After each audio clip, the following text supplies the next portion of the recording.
Ada di sini bapak-bapak takut sama istri? Berhenti kau jadi laki-laki kalau takut sama istri. Apa mau takut? Nah kita setengah mati cari ikan uang. Saya seriusin Pak Menteri. Coba lihat Pak. Dari pagi kita keluar mikir untuk istri. Supaya dia bisa beli emas. Supaya dia bisa pakai kudung yang bagus. Supaya dia bisa pakai tas yang mewah. Supaya dia bisa pakai sepatu yang up to date. Semua kita pikir itu. Mana pernah istri kita mikirkan kita bagaimana supaya kita pakai berlian? Tidak pernah. Kita pikir itu Pak. Bukan cuma di dunia, sampai di akhirat. Makanya tidak masuk akal saya kalau ada suami takut sama istrinya. Mana mau takut? Semua kita tanggung dunia akhirat. Ya, di dunia kita tanggung AC-nya. Di dunia kita tanggung cicilan mobil. Di akhirat kita tanggung lagi dosa istri. Lalu dia kasih takut-takut kita. Pret! Bagaimana ceritanya? Lain kalau dia kasih kita modal 10 miliar. Kau sudahlah, kau duduk saja. Kita takutlah nanti habis modal. Tapi kalau kita juga yang cari uang. Lalu kita takut sama istri. Tidak masuk akal saya.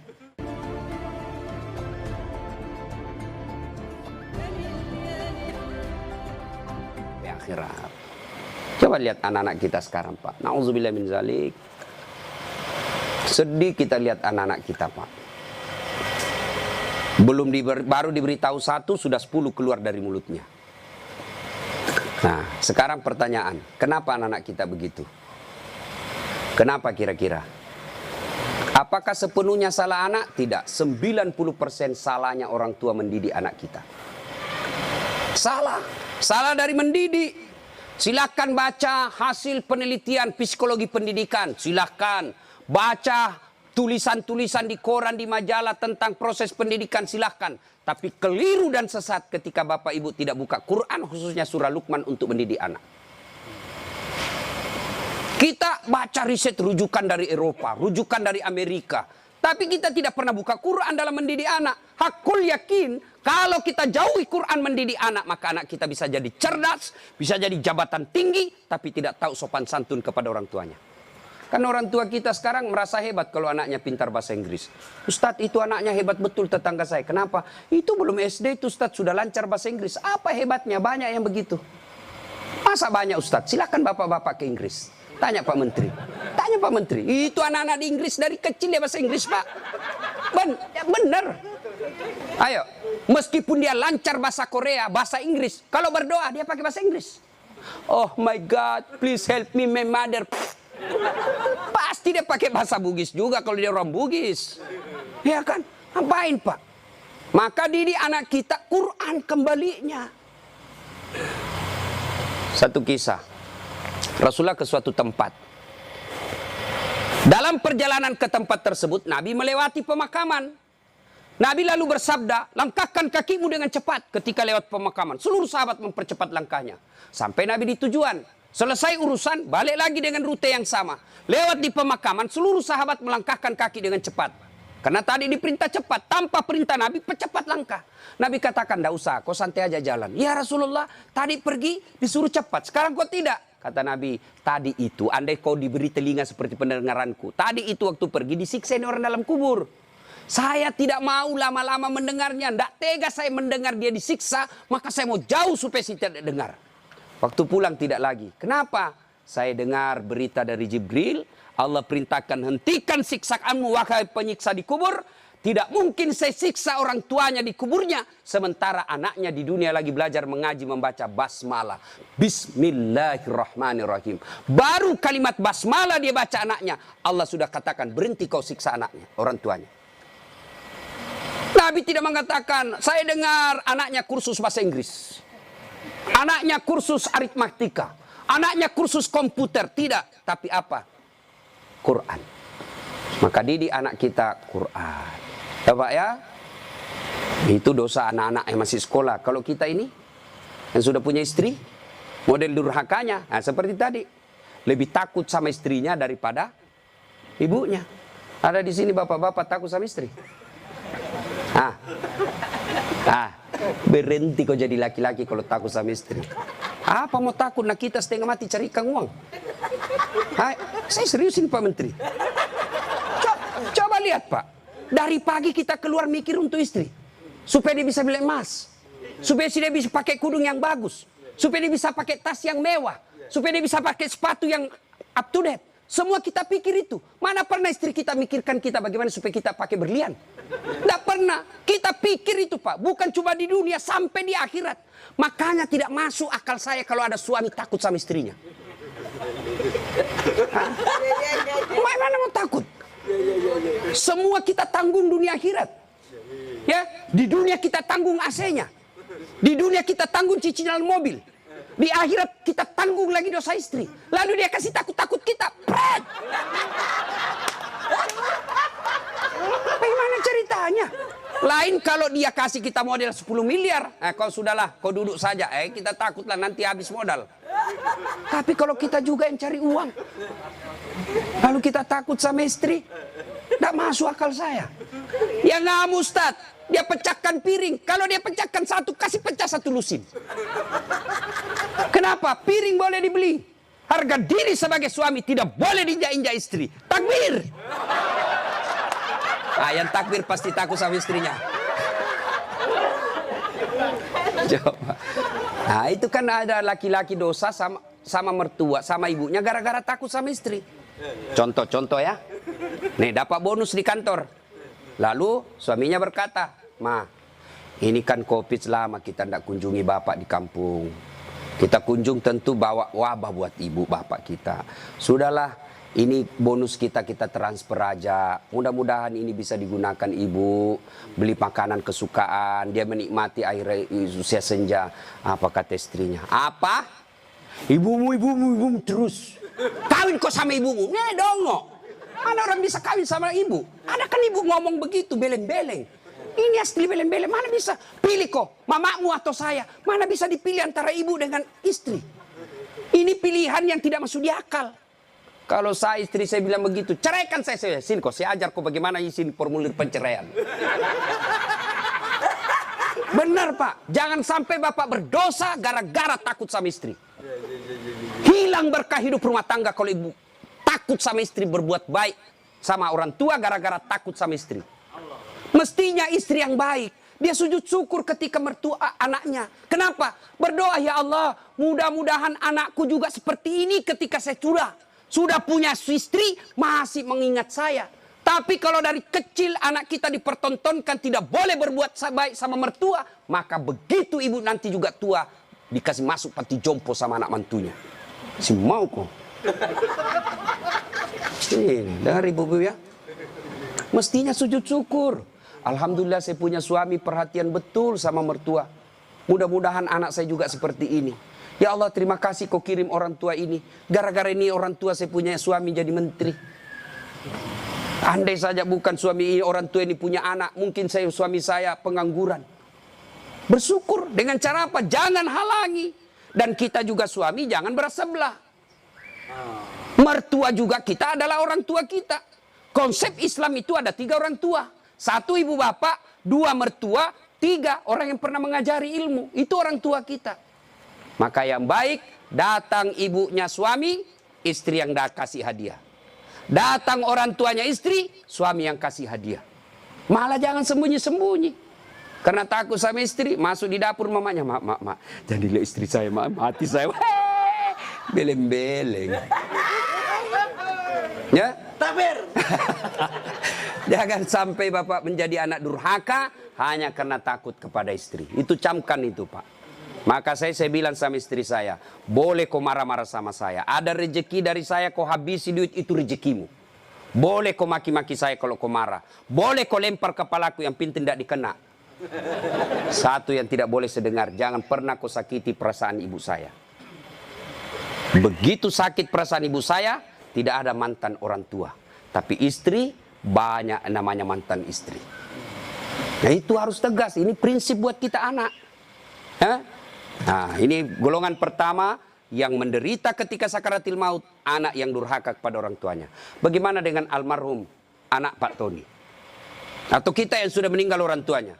Ustadz, saya dulu anak durhaka Ustadz. Berapa sering saya kasih keluar air mata ibu saya Ustadz.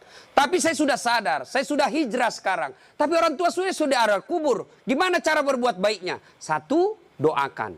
Mendoakan orang tua tidak harus pakai bahasa Arab. Mendoakan orang tua bagi yang menikah ada 4 minimal kita minta. Ya Allah, ampuni dosanya. 2, terima amalnya. Ada amal tidak diterima? Ada. Amal-amal pilkada. Sumbang jilbab 10.000 supaya dicoblos. Nah, nanti ya Allah mana jilbabku 10.000 kata malaikat, bos pilkada jilbabmu. Ya, tidak sampai. Pun kalau ada amal orang tua kita seperti itu, dia pernah caleg, maka kita berdoa, ya Allah terima amalnya orang tuaku. Yang ketiga, lipat gandakan amalnya tersebut. Dan yang keempat, lapangkan alam kuburnya, jadikan kuburnya menjadi taman-taman surga. Lalu tutup dengan doa yang ada Al-Quran, Allahumma ghafirli wali walidayya warhamhuma kama rabbayani shaghira. Doakan. Yang kedua, cara berbuat baik kepada orang tua sebelum meninggal adalah bersedekah atas nama orang tua. Saudara-saudara sekalian, saya sebagai anak pertama, ini memang ada hak waris kita. Rumah ini kita 4 bersaudara, kita punya hak waris. Tapi inilah peninggalan Bapak yang beliau sejak jadi pegawai sampai pensiun mencicil rumah ini. Tidak elok rasanya begitu meninggal, beliau tidak menikmati rumah ini. Lebih baik rumah ini kita jual, kita belikan beliau jadikan masjid. Nah, setengah dari ini warisan barulah kita bagi. Bagaimana adik-adik? Setuju? Setuju, Kak. Nah, biasa kalau ada begini istri yang menghasut. Apa kek, kau kan anak pertama, masa kau mau diatur sama adikmu, dongo ini. Nah, itu biasa itu begitu. Jadi penghasut. Nah, bersedekah atas nama orang tua. Ada lagi yang berkata tidak sampai kalau sudah meninggal Ustadz. Mau bukti bahwa sedekah kepada orang meninggal sampai? Mau bukti? Mau Pak? Mau, saya kasih bukti. Gimana caranya? Bapak meninggal dulu, saya kirimkan sedekah. Sebab yang begini alam gaib Pak, tidak bisa diakali. Kalau Bapak tidak percaya sudah mati duluan deh, saya kirim Fatihah dengan binatang kurban. Yang ketiga, cara berbuat baik kepada orang tua sudah meninggal adalah mengunjungi karib kerabatnya. Besok lusa anaknya almarhum ya masih hidup teman-temannya Bapak, ketika sudah usur anaknya sudah menjadi pembesar, maka kunjungi karibnya. Itulah cara berbuat baik kepada orang tua yang sudah meninggal. Dan yang paling konkret, kalau mau berbuat baik kepada orang tua sudah meninggal adalah jadilah anak yang soleh atau soleha. Nah ibu bapak saudara-saudara sekalian. Nah ini yang perlu diluruskan. Orang datang melayat, 1, banyak nginjak-nginjak sunnah Nabi. 2, tidak ada manfaat buat orang meninggal. 3, datang bawa dosa. Coba lihat prakteknya saya lihat ini. Kenapa saya bilang datang bawa dosa? Datanglah ibu-ibu gaul. Kudung hitam. Baju hitam. Rok hitam, kacamata hitam, payung hitam. Saya tanya, kenapa hitam-hitam? Dia bilang, Ustaz, selebriti. Tidak, sunnah itu putih-putih. Dosa enggak hitam-hitam? Tidak, tapi dicintai Allah dan Rasulnya kalau Bapak Ibu pakai putih-putih. 2, datang tambah-tambah dosa. Itu tadi sunnah Nabi. Yang kedua, datang tambah-tambah dosa. Kenapa tambah-tambah dosa? Datang cerita jelek aja orang Pak. Lewat 1, terutama ibu-ibu tuh. Mulai pintu dia lihat Pak, mulai dilihat dari ujung rambut sampai ujung kaki. Lewat si Kobi itu kata orang Bugis, si Kobi nih. Apa? Dia tidak cerita tapi mulutnya matanya sinis. Kenapa? Lipstiknya palsu. Kenapa kau tahu? Melengket di giginya. Sudah 1 dia gosip, lewat lagi 1. Tidak serasi kudunya sama roknya. Dia bilang iyo kayak umbul-umbul. Bahkan Ustadz pun digosipnya. Lewat Ustadz Dasar, itu juga bajunya yang di YouTube. Tadi saya lewat, ada saya dengar, itu juga bajunya yang di YouTube itu Pak Ustadz. Kenapa? Saya pakai baju kau yang sibuk. Nah, itu gosip. Maka ibu majelis taklim saya di Makassar, saya anjurkan. Ibu datang melayat, 1, ada wudhu. 2, bawa Quran minimal surah Yasin. 3, begitu datang, ibu baca Yasin bareng-bareng.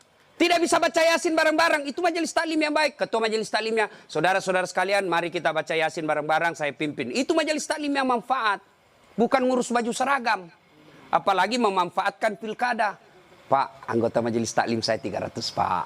Tapi amban Pak, tapi minta tolong seragam Pak ya. Ada juga majelis taklim memanfaatkan begitu proposal banyak ketika pilkada. Nah, maka majelis taklim yang bagus, ada orang wafat, pimpin tahlilan. Sudah itu tidak bisa baca Yasin Ustaz. Sudah baca Al-Fatihah. Buru-buru Ustaz. Sudah baca Kul huwallah 3 kali. Masih juga buru-buru Ustaz. Sudah tidak tahu baca itu semua Ustaz. Sudah, baca saja. La ilaha illallah, la ilaha illallah, la ilaha. Itu aja kita ulang-ulang selama kita melayat. Itu pun tidak bisa Ustaz. Ya sudah, kau diam saja. Tidak bisa juga diam Ustaz. Ya cepat kau pulang. Daripada tinggal bawa dosa saja. Nah, sudah. Yang ketiga, kenapa tidak ada manfaat buat orang meninggal? Tidak ada yang sholat jenazah. Bagaimana orang lain mau sholat jenazah? Keluarganya aja tidak ada sholat jenazah.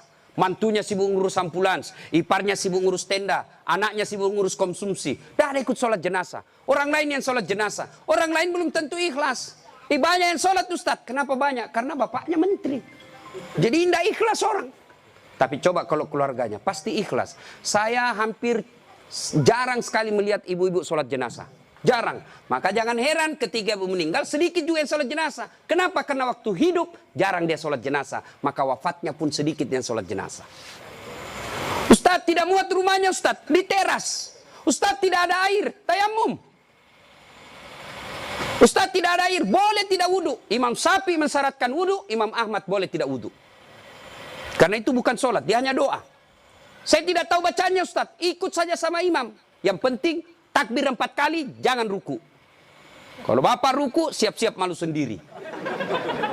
Nah, ini cerita, wallahu alam benar atau tidak.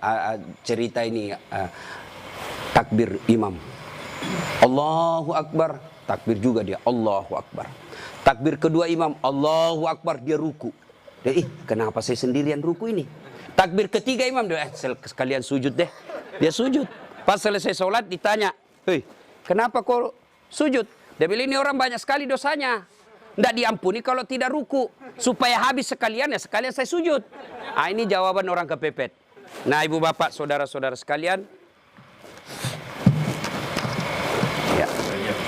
Habis baterainya. Ibu bapak yang saya muliakan. Nah, masuklah, diantarlah kita.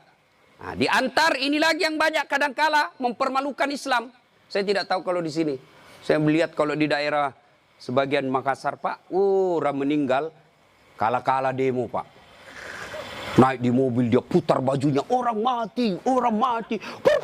Wah, minggir. Sampai mobilnya orang dilempar, jangan begitu. Ngapain buru-buru?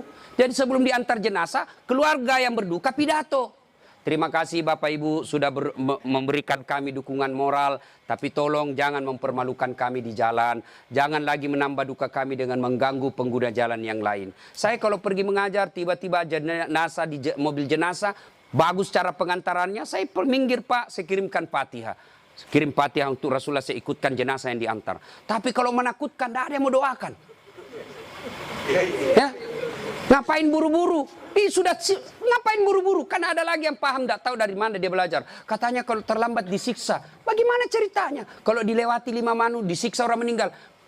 Orang meninggal kalau dia... Itu orang sholat, bagi orang yang hidup, orang meninggal, tidak bakal dia disiksa gara-gara dia terlambat dikubur. Ngapain buru-buru? Itu juga sudah ada liangnya sudah siap. Semua apa perluan pemakaman sudah siap. Apalagi kalau ada wasiat orang yang meninggal. Jangan kau kubur saya sebelum anakku datang dari Amerika. Wajib kita tunggu. Itu wasiat. Ada 7 kewajiban orang hidup terhadap orang mati. 1 diantaranya wasiat. Kecuali wasiatnya bertentangan agama atau melanggar mengandung mudarat. Misal, jangan pernah kau kuburkan saya di tempat kopi. Kuburkan saya di kampung.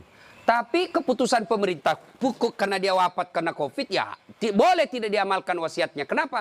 Karena dia mengandung mudarat. Atau dia bilang kuburkan saya di kampung. Tapi begitu mau dikuburkan ada badai, tidak bisa nyebrang pulau. Nah, boleh itu karena di luar kemampuan kita. Atau besok-besok saya meninggal kasih narkoba di atas kuburku. Karena dia pecandu narkoba. Anda boleh itu Pak, melanggar ya.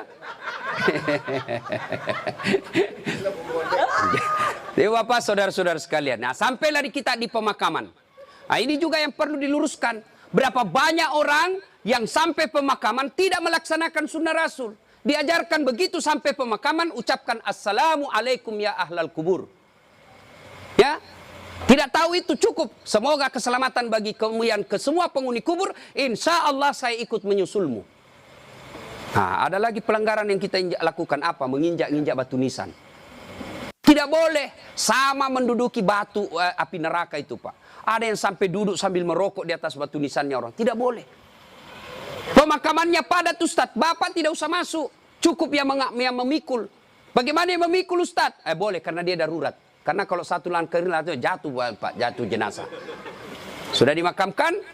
Sudah selesai. Kembalilah pemakam. Ya, tinggallah kita. Bapak merantau ke Papua. Tidak nyaman di Papua, kembali ke kampung, Sulawesi Tenggara. Merantau lagi ke Surabaya, di Surabaya tidak nyaman, kembali lagi ke kampung. Merantau lagi ke Makassar, Makassar tidak nyaman, kembali lagi ke kampung. Masih ada pilihan. Bapak pegawai negeri ditugaskan ke Papua, tidak nyaman, tidak ada sinyal, Bapak boleh pensiun dini. Tidak disenang saya sama menteri saya, boleh Bapak pensiun dini, tidak ada masalah. Tapi begitu Bapak masuk kubur, senang tidak senang, tinggal kau di situ, tidak boleh kau keluar lagi. Siapa orang yang tersiksa di dalam kubur? Yang pertama kata Nabi, al-mutahawilu bis sholah, yang menganggap enteng sholat. Orang yang menganggap enteng sholat, Pak, jangan, sudah. Sholat itu di akhirat nanti barcode. Bapak beli elektronik kan sekarang pakai barcode, ya kan? Bapak begitu setor jualan, berarti ini boleh bawa. Di akhirat kalau Bapak di barcode, bagus sholatnya. Tidurkan dia kata Nabi seperti tidurnya tidur pengantin baru. Tapi di barcode, hilang, redup-redup. Ini macet. Ini sholat Jumat, hari Jumat saja. Paling terlambat datang, paling cepat pulang. Orang khotbah dia tidur. Begitu bangun, aliran apa yang tidak ada khotbahnya? Bukan aliran apa, kau yang tidur beleng.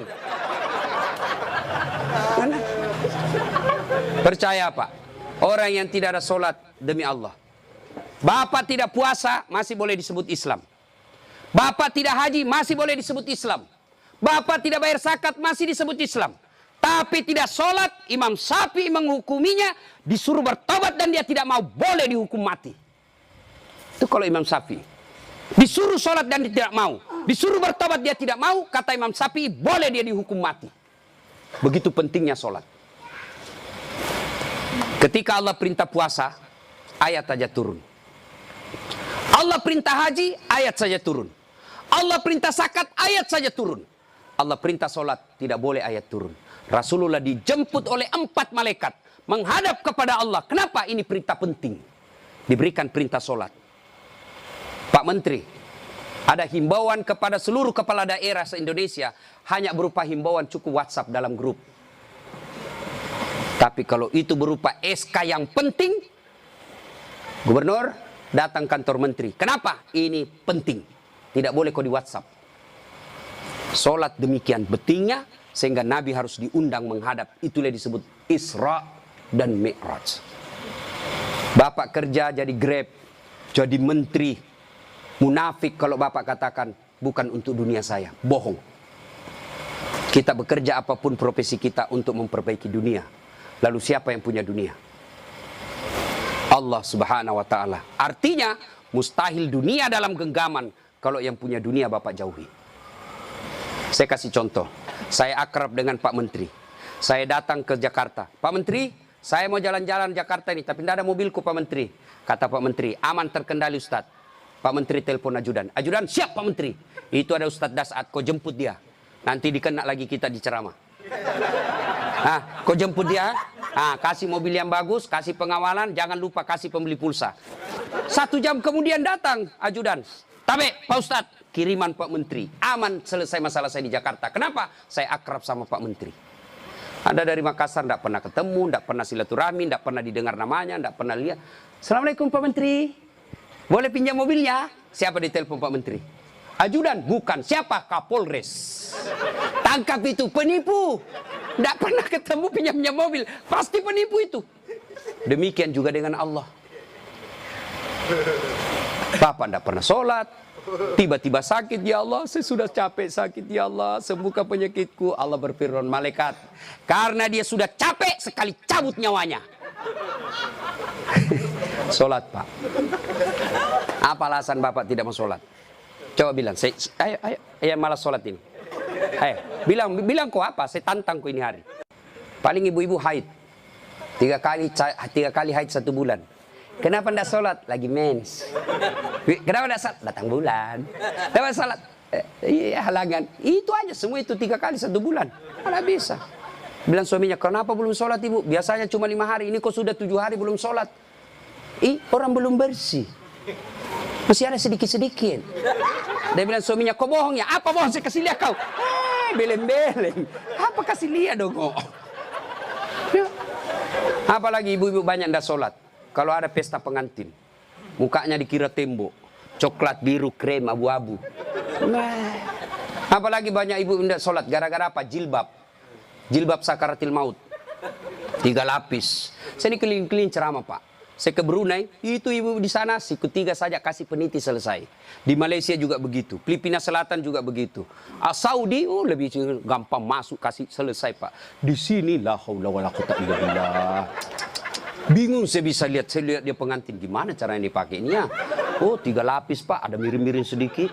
Nah, ada cipin-cipin ini, ada kayak pohon di belakangnya. Begitu dia bilang suaminya, Bu, kau pergi sholat. Sadar kok Pak, saya sadar, saya suruh kau sholat. Bisa sholat. Kau ndak lihat ini Pak, 1 jam dipakai ini jilbab. Dongo. Gara-gara jilbab ndak sholat, beleng-beleng. Ya nggak tahu Bu, saya suruh sini sholat Pak. Adik-adik, saya bisa cerita seperti ini karena saya alami. Percayalah Pak, mustahil Allah sengsarakan hidupnya orang baik sholatnya. Tuhan apa yang sengsarakan hidupnya orang baik sholatnya? Sudahlah Pak, Bapak mau dekat sama Pak Menteri, tidak usah cari muka sama Menteri. Muka Bapak sudah bagus. Ada juga siapa? Cemen lu men. Kerja aja yang baik. Selebihnya, sholat, minta kepada Allah. Kecil buat Allah jadi menteri. Kecil buat Allah dapat proyek, kecil. Jangankan yang tidak masuk, yang masuk akal. Tidak masuk akal Allah kasih. Masuk akal enggak manusia dibakar hidup-hidup bisa hidup? Masuk akal enggak? Enggak masuk akal. Tapi kalau Allah mau, Ibrahim alaihissalam dibakar keluar kedinginan. Masuk akal enggak perempuan hamil tidak pernah disentuh laki-laki? Kata ilmu kedokteran enggak mungkin Ustaz. Tapi kalau Allah yang mau, Siti Maryam. Akhir Isa tanpa pernah disentuh laki-laki. Cuma sekarang banyak perempuan mau sayangan Siti Maryam.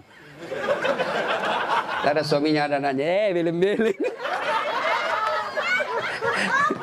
Coba. Coba. Subhanallah. Banyak kejadian tidak masuk akal tapi terjadi. Masuk akal enggak orang bisa hidup dalam perut ikan? Ada pernah masuk perut ikan? Kalau saya ikan masuk dalam perutku. Kalau Allah yang mau, Yunus alaihissalam 40 hari dalam perut ikan, hidup keluar dengan selamat. Apalagi sekedar punya mobil kecil buat Allah, kecil. Lunas rumahmu kecil buat Allah, terhindar dari wabah kecil buat Allah. Allah cuma minta ista'inu bisabri wassalah. Sabar, perbaiki solatmu, saya yang selesaikan semua masalahmu. Itu janji Allah, bukan janji caleg. Kalau caleg Pak dikasih semua kita namanya Pak, pilih saya, gampang, sama-sama kita orang Bugis. Ini masalah, ada masalahmu telepon saya 24 jam. Begitu ada masalahnya dia ganti nomor HP-nya Pak. Bapak saudara-saudara sekalian, banyak yang ini saya sampaikan tapi waktu yang terbatas. Pada akhirnya saya tidak pernah berpikir berdiri di tempat ini. Mestinya jadwal saya ada di Makassar takziah malam ini. Tapi begitu Pak Herman telepon dan dibicarakan saya sama Pak Menteri, saya lupa janji saya 2 Pak.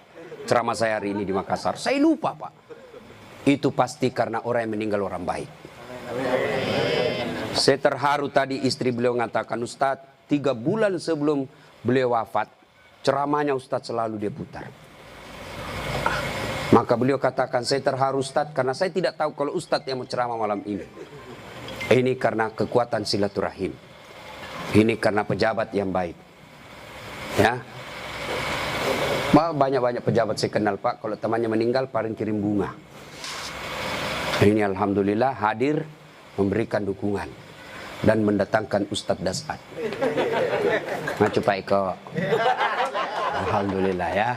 Bapak, saudara-saudara sekalian, sebelum kita akhiri, saya mau bertanya dan ini pasti dicatat oleh malaikat. Apakah Bapak Ibu bersaksi bahwa almarhum orang baik? Kalau ada dosa dan kesalahan dimaafkan? Catat ya malaikat, inilah menjadi amal kebaikan buat almarhum. Banyak yang ingin saya sampaikan tapi waktu yang sangat terbatas. Untuk ingin mendengarkan ceramah saya lagi, gampang, silahkan buka channel YouTube saya, Dasat Latif. Nah, jangan lupa like and share. Atau di Instagram @latif 1212. Terima kasih. Sebagai kesimpulan, kullu nafsin sa'ikatil maut. Semua yang hidup pasti akan mati. Al mautu babun. Mati adalah pintu yang setiap kita pasti melewatinya. Karenanya yang jadi masalah sesungguhnya bukan mati itu. Yang jadi masalah adalah sudah siapkah kita menghadapi kematian itu. Dan apa bekal sebaik-baik dalam menghadapi kematian? Satu diantaranya takwa. Dan takwa itu operasionalnya, wujud nyatanya. Birrul walidain, berbuat baik kepada kedua orang tua. Dan peliharalah sholat dengan sebaik-baiknya. Demikian, lebih dan kurangnya mohon dimaafkan. Nun wal kalam ya misturun. Billahi fisabilil haq. Sebelum kita akhiri, mari kita kirimkan suratul Fatihah kepada Rasulullah Muhammad SAW. Khasiat dan keutamanya kita ikhlaskan untuk almarhum Bapak Tony Effendi bin Muslim Effendi. Ila hadratil Nabi Mustafa Muhammad SAW. Summa hususil ruhil almarhum Tony Effendi bin Muslim Effendi. Al-Fatihah.